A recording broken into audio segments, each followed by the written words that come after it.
여러분 안녕. 네, 역사로 밥벌이하는 쌀쌤이에요. 자, 여러분 혹시 그 발해라는 나라를 들어보셨어요? 생소하시죠? 초등학교 때 배우셨는지 모르겠지만 발해라는 나라는요, 고구려가 멸망하고 난 다음에 등장하는 이제 나라입니다. 그 영토에서 대부분 일생을 보냈고, 통일 신라와 더불어 그 만들어진 시기와 멸망 시기가 비슷했던 국가입니다. 그리고 더 놀라운 건 이 통일 신라의 영토보다 엄청나게 넓은 영토를 자랑을 했고요. 중국으로부터 해동성국, 그러니까 동쪽 바다의 성대한 국가라는 평가를 들었던 나라입니다. 근데 이렇게 자랑스러웠던 나라가 여러분들에게 왜 이렇게 생소한지 궁금하시다고요? 네, 기록이 많이 없어서 그런 것도 있고요. 여러 가지 이유가 있습니다. 그 이유에 대해서 이번 수업을 통해서 차차 알아갈 텐데, 잠깐 인트로에서 봤듯이 러시아, 중국, 그 다음에 한국, 이렇게 세 나라가, 이 발해라는 나라가 자기 자신의 나라라고 서로 싸우고 있는 그런 형국입니다. 그래서 우리 교과서는 이 발해를 설명할 때 발해라는 나라가 우리나라임을, 즉 고구려를 계승한 국가임을 굉장히 강조를 하고 있고, 향후 여러분들이 접하게 되는 시험 문제에도 그런 목적을 가지고 내는 문제들이 굉장히 많습니다. 그래서 오늘은 발해라는 나라가 얼마나 대단한 나라인지를 하나 알고요. 두 번째는 이 발해가 고구려를 계승했다라는 쪽으로, 그런 취지로 공부를 하시면 되지 않을까, 그런 생각이 들겠습니다. 그러면 수업을 한번 해보도록 하시죠. Follow me. 아이고.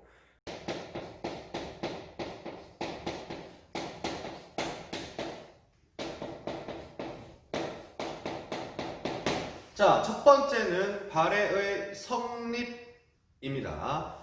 발해라는 나라는 어떻게 해서 만들어졌냐라는 것을 첫 번째로 볼 텐데, 조선 후기에 이게 실학자라는 분이, 유득공이라는 사람이 있어요. 유득공이라는 사람이 책을 썼는데 그 책의 이름이 뭐냐면 발해고라는 책이 있습니다. 발해고, 발해로 가자라는 뜻이겠죠. 자, 발해고라는 건 발해라는 나라가 우리나라의 역사고 고구려를 계승했다라는 책이고, 이때부터 이 발해라는 나라가 우리의 나라구나라는 인식을 갖게 됩니다. 그러니까 그 전까지는 발해라는 나라는 중국의 역사야 라고 생각을 했다라는 거죠. 근데 이게 본격적으로 조선 후기 실학자 유득공이라는 사람이 발해고라는 책을 쓰고, 이때 무슨 표현을 쓰냐면요, 꼭 알아두십시오. 남북국이라는 표현을 씁니다. 이때를 우리는 남북국 시대라고 불러야 한다. 뭐라고 부르면 안 된다. 통일신라라고 부르는 건 잘못된 표현이다 라고 이야기를 하는 거죠. 그래서 지도만 봐도 통일신라보다 발해가 월등히 크고, 그 다음에 멸망 시기도 비슷하고, 그죠? 그렇기 때문에 통일을 하지 못했다. 신라는 통일을 한 게 아니라 분단이 되어 있다. 지금의 남한과 북한이 분단이 되어 있는 것처럼, 그렇기 때문에 우리는 발해를 우리의 나라 역사로 인식을 해야 된다라고 조선 말기에, 조선 후기에 이미 이제 그런 주장이 나타나게 됐다라고 하는 겁니다. 알겠죠? 자, 그러면 일단은 이제 과정을 봅시다. 제일 첫 번째 등장하는 게, 자, 여기 보시면요. 발해는요, 7세기, 8세기, 9세기, 10세기 이렇게 해서 나라가 가게 되는데, 총 이제 698년에 만들어져서 698년에 도읍을 합니다. 그리고 이제 언제 망하냐면 926년에 망합니다. 926년에 멸망을 하게 되는데, 이게 나라가 어떻게 되냐면요, 인생의 그래프를 그냥 잠깐 그려보자면 심플합니다. 쫙 올라갑니다. 전성기로 쫙 올라가다가 한 방에 딱 망합니다. 한 방에 빵 망합니다. 부자는 망해도 3대는 간다라는 이제 우리나라 속담이 있는데, 발해는 그런 거 없어요. 갑자기 급격한 몰락을 하게 되기 때문에 여러분들 잘 나간다고 너무 방심하고 그러면 안 됩니다. 한 방에 작살나는 수가 있어요. 아이고. 하는데 이 첫 번째 등장한 이 1번의 사람이 누구냐면 대조영입니다. 대조영. 이 이제 대씨가 이제 발해의 왕씨가 되는 거죠. 왕족의 성이 되는 거죠. 그래서 대조영이 건국을 하게 됩니다. 자, 뭐냐면 요서 지방에서 요동 지방으로 이제 이주를 하는 겁니다. 이게 무슨 말이냐면 여러분들 지도를 보시면요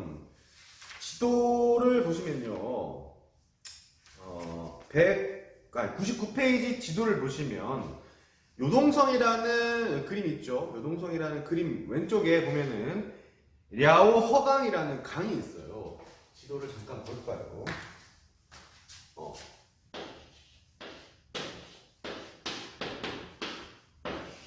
이렇게 강이 있으면은 여기에 랴오 허강이라는 강이 있어요. 이 강을 기준으로 이 왼쪽은 요서 지방이고 이 오른쪽은 요동 지방이라고 보통 이야기를 합니다. 보통 이야기를 하는데, 자, 고구려가 멸망을 했죠. 그쵸? 그리고 나서 이제 이 당나라잖아요. 당나라가 이 고구려, 이 동네 사는 이제 고구려 사람들이라든가, 뭐 말갈 사람들이라든가, 이 여진 사람들이라든가, 이 여진은 없구나.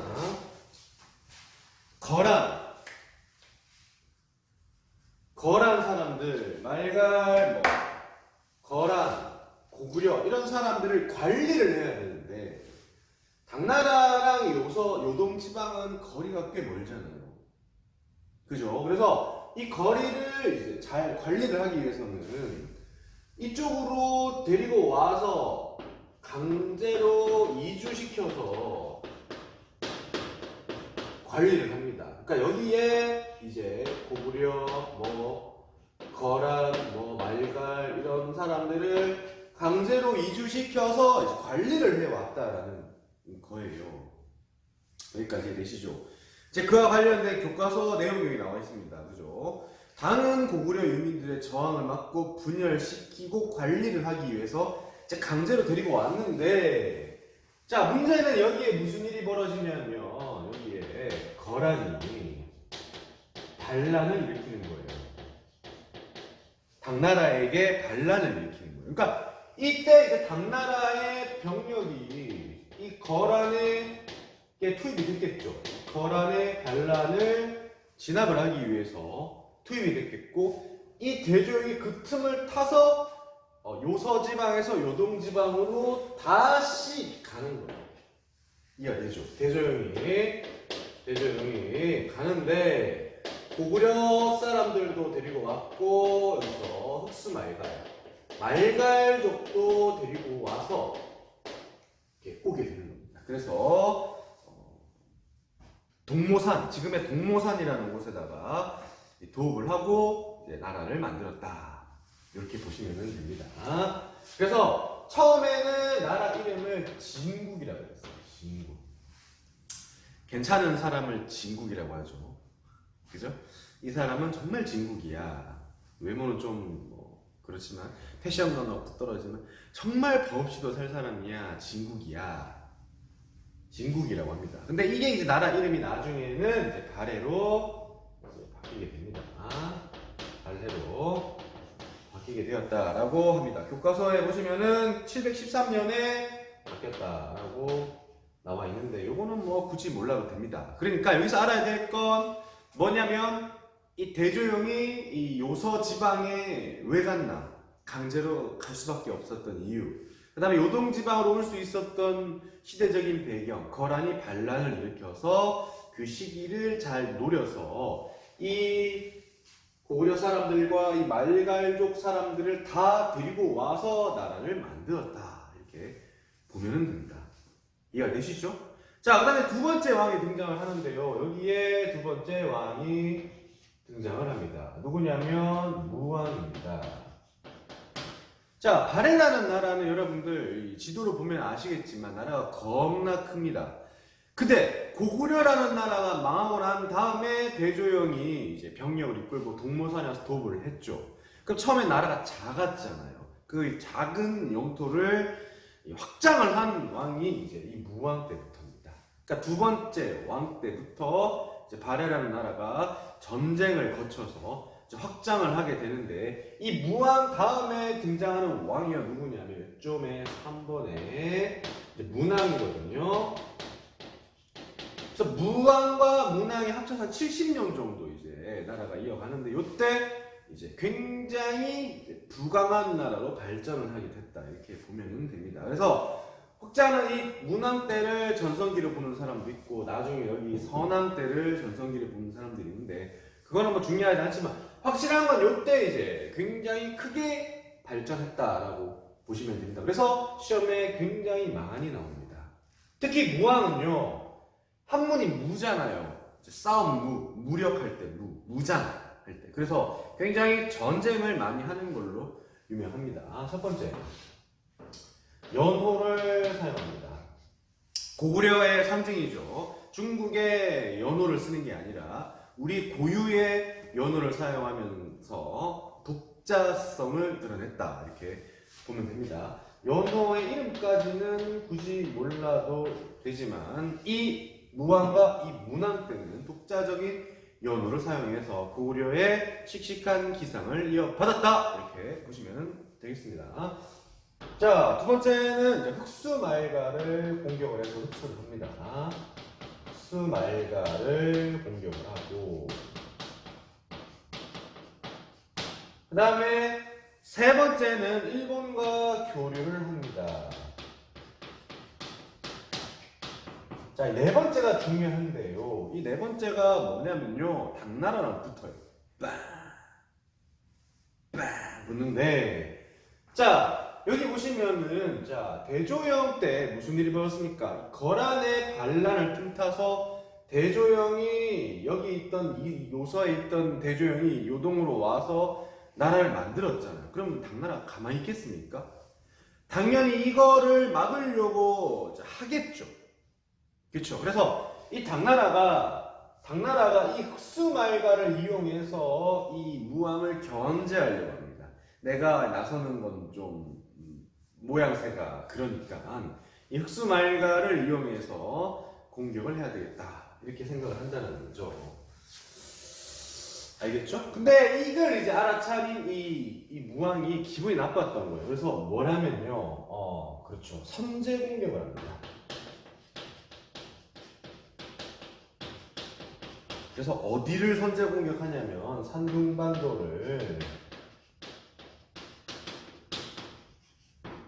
선제 공격을 해서 개작사를 냅니다. 그래서 당나라로부터 이제 휴전을 이끌어내죠. 힘을 보여준 겁니다. 그때 장수가 누구냐면 장문휴입니다. 여기까지는 알아두셔야 되는데 핵심적인 건 선빵을 날렸다. 이렇게 보시면 돼요. 선빵을 크게 두 번 날리는데 수나라 때 선빵을 먼저 날린 적이 있고요. 두 번째 여기 발해에서 장문휴를 시켜서 무왕이 선빵을 날려서 개작사를 냈다. 이렇게 보시면 되겠습니다. 당당한 이제 이 위상을 보여줬던 사례가 아닌가 싶고요. 이때 이 무왕 때는요 신라와의 관계도 굉장히 껄끔해서 신라가 이때 당시에 산성을 많이 썼습니다. 그래서 뭐 큰 전투를 했다라는 기록은 없지만 신라가 이 시기에 이 발해와 국경선에다가 큰 성들을 쌓은 걸로 봐서 아무래도 좀 쫄았다 이렇게 보시면 되겠습니다. 자, 여기까지가 이제 무왕이고요. 자, 근데 문왕인데, 자, 인간은 누구나 계속해서 싸울 수는 없겠죠. 그쵸? 국가가 강해지기 위해서는 싸울 땐 싸우더라도 제일 중요한 건 뭡니까? 평화 아닙니까? 평화? 피스. 평화의 시기가 길어야 그 국가는 온전히 성장할 수가 있어요. 전쟁을 해야 됩니까? 어지간하면 하면 안 됩니까? 필요하다면 해야 되지만은 정말로 뭐 그렇지 않다면은 어지간하면 전쟁은 피하고 평화를 유지를 해야 되겠죠. 그래서 이 문왕 때부터는 이제 친선 관계를 맺게 됩니다. 그래서 무왕의 아들 문왕 때부터는요. 자, 일단은 연호를 사용을 하고요. 연호는 뭐 굳이 내가 무슨 연호를 썼는지는 외우지 않아도 된다고 했죠. 하지만 대응이라는 걸 썼다고 하고요. 그다음 특이한 거는요. 수도를 중경에서 상경에서 동경으로 이렇게 수도를 이렇게 천도를 했다라고 합니다.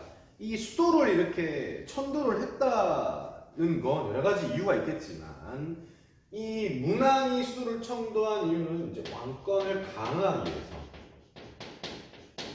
귀족 세력을 견제하기 위해서 천도를 보통 했다라고 합니다. 근데 우리 이 세 개의 수도 중에서 상경 정도는 좀 알아두시는 거를 추천드리겠습니다. 자, 그리고 이렇게 했고요. 당나라와 친선 관계를 맺었고 또 이때 당시에 이제 그렇죠. 친선, 친당 당나라랑 이제 굉장히 친하게 지냈다. 그 다음에 이따가도 설명을 하겠지만 신라도라는 것을 이제 만들어냅니다. 그래서 신라와 발해가 직접적인 교역을 이 신라도를 거쳐서 발해의 수도와 신라 수도인 경주가 이렇게 교역을 하면서 둘과의 관계를 돈독히 여겼다. 라이벌이긴 하지만은 그래도 친하게 지내는 그런 거였다라고 보시면 됩니다. 우리가 이제 영원한 라이벌 일본이 있지 않습니까? 그렇죠? 일본과 그렇게 사이가 좋다라고 볼 수는 없지만 그렇다고 우리가 일본을 완전히 적대하거나 교역을 아예 안 하는 건 아니죠. 그런 관계다라고 보시면 되지 않을까 싶습니다. 이 라이벌이라는 건 서로 간에 도움이 또 될 때도 있어요. 그렇죠? 그래서 발해와 신라는 서로가 이제 영원한 적도 아군도 아니지만 라이벌로서 서로의 성장을 돕지 않았을까 이제 그런 생각을 하게 됩니다. 하지만 같은 민족이라는 거죠. 핵심은 같은 민족이다 라는 거고요. 그래서 저는 좀 아쉬운 건 북한이 이제 경제적으로, 정치적으로, 사회적으로, 문화적으로 사실 우리 남한보다 많이 떨어지잖아요. 여러분도 아시다시피 북한이 우리나라보다 뛰어난 건 뭐 핵 말고 뭐 있어요? 없잖아요. 그쵸? 그래서 이 북한이 어느 정도 좀 수준이 우리랑 좀 비슷하다면 우리가 서로 이제 서로의 라이벌로서 서로 발전할 수 있을 텐데 좀 그런 거는 좀 아쉽습니다. 그쵸? 그래서 아무튼 발해랑 통일신라는 서로 라이벌로서 서로 성장을 하는데 큰 도움이 되지 않았을까 이제 그런 생각을 하게 됩니다. 자, 그리고 이제 이때 좀 9세기에 들어서면은 4번 선왕이 등장을 합니다. 선왕이 교과서에서는 최대 전성기라고 표현합니다. 왜냐하면 이때 이제 그 당나라에서 칭하기를 야 저쪽 바다의 동쪽으로 가면 성대한 국가가 있더라. 해동성국. 보통 이제 중국 사람들은 자존심이 세기 때문에 자기의 그런 나라 말고는 다 오랑캐라고 취급을 했어요. 여러분 오랑캐는 아시죠? 이민족, 인간 취급하지 않잖아요. 그래서 우리나라도 좀 친하긴 했지만 이 중국 사람들이 우리나라를 부를 때 동이족, 동쪽에 있는 오랑캐라고 불렀어요. 이 쌍놈의 새끼들. 감히 누구 보고 오랑캐? 그쵸? 우리는 뭐 짱깨라고도 하지만 그런 표현을 쓰면 되게 나쁜 표현입니다. 그죠? 알겠죠? 아이고 인정할 정도로 이제 이런 평가를 받았을 정도로 강했던 나라였다 라고 보는 겁니다, 여러분들. 이해가 되시죠? 그렇게 해서 지금 제가 어디까지 수업을 했냐면 99페이지 수업을 쭉 하고 있습니다. 자, 근데 말입니다. 다섯 번째, 여기가 다섯 번째죠. 멸망인데,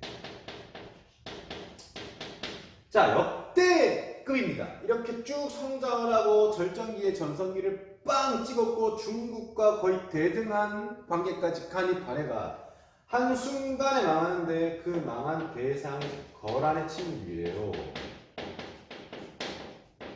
믿기지가 않아요. 이러한 사실이. 이렇게 강했던 나라가 어떻게 하루아침에 이렇게 아무런 기록도 없이 멸망을 할 수 있었을까? 도저히 믿을 수가 없네. 어허허허.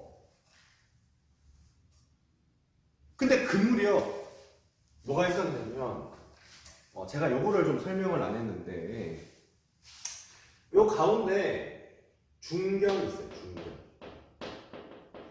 요 동쪽으로 가면 동경, 서쪽에는 서경이겠죠. 중경과 동경의 요 세모 위에 보면 상경이 있고요. 좀 내려가면 남경이 있는데 이게 뭡니까? 그렇죠. 여러분 이게 그 발해의 수도예요. 그 문안 때 수도를 중경에서 상경에서 동경으로 옮겼다고 그랬잖아요. 그러니까 중경도 수도였다가 상경도 수도였다가 뭐 동경도 수도였다가 수도를 막 돌아가면서 합니다. 근데 그 무렵 이 중경에서 여기 뾰족 튀어나온 여기 있죠. 여기에 뭐가 있냐면 우리나라에서 가장 높은 산, 비행기는 높다 높은 것은 백두산. 백두산이 이 무렵 926년 이 무렵 빵 하고 터졌습니다. 그리고 그때 당시의 상황은 뭐 잘 모르긴 하겠지만 어느 정도였냐면 일본 서기에 보면 일본이 1년간 농사가 폭망을 합니다. 뭐 때문이냐면 화산재가 그 일본까지 넘어가서 그 기온을 낮추고 햇빛을 나가버린 거죠. 일본인데 이게 빵 터져가지고 화산재가 이렇게 갔다가. 자, 그러면 이렇게 9억 마일리 넘게 멀리 있는 일본이 이 정도면 이 지역은 어떻게 됐겠습니까? 이제 완전히 작살이 났겠죠. 그렇죠. 그래서 혼란스러운 상황을 타서 거란 놈의 새끼들이 빈집털이를 하지 않았을까? 이제 그런 생각을 하게 되고 이 무렵 이제 고려라는 나라, 나중에 배우겠지만 태조 왕건이 세운 나라가 있어요. 그때 이 발해의 왕족들을 융숭이 대접을 했다라는 기록이 나옵니다. 이 발해 왕족들이 왜 내려왔겠습니까? 그쵸? 자연재해에 의해서 오지 않았을까? 그런 생각을 하게 되고 이러한 사실은 아니고 추측은 굉장히 설득력을 갖고 있다 이렇게 보시면 되는데 여러분들 더 무서운 사실은 이 백두산이 지금 끝난 게 아니라 조만간 또 터질 수도 있다는 그런 과학자들도 있습니다. 그러니까 백두산이 뻥 하고 터지게 되면 역사에 의해서라면 남한과 북한이 통일을 할 수도 있다. 이렇게 생각을 하죠. 하지만 대비는 해야 되겠죠. 그러니까 백두산이 터지면 남한과 북한은 통일을 하고 일본은 농사가 1년 망하고. 아이고. 그래서 지금까지는 이제 99페이지까지 내용이었던 발해의 성립 과정과 이 역대 왕들, 그 다음에 멸망까지 한번 쭉 짚어왔습니다. 모든 왕들은 아니고 한 4명의 왕들을 짚었고요. 뭔가 객관식 내기 좋죠. 자, 그다음에 그 미스테리한 이 발해의 멸망 과정에 대해서도 한번 짚어봤는데 여러분들 뭐 도움이 되는지 모르겠습니다. 좀 이따가 잠깐 쉬었다가 좀 이따가는 이제 아까 말했던 고구려의 계승. 발해는 고구려의 국가인가 아니면 당나라의 그냥 아류작인가 아니면 러시아의 국가인가를 한번 생각해보는 시간을 갖도록 하겠습니다. 여러분들 이따 봐요.